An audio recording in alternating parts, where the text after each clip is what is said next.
za maisha, moyo ulikuwa mgumu kwako.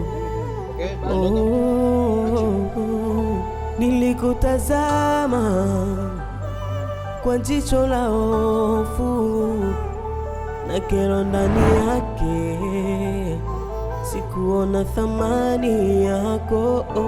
Nikasema kama mapenzi ni upofu, ni bora nisikone. Kama mapenzi ni ujinga, ni bora nife. Nilijenga ukuta, nikaziba kila mwanya ya mahaba ndani yangu, ili usipate nafasi.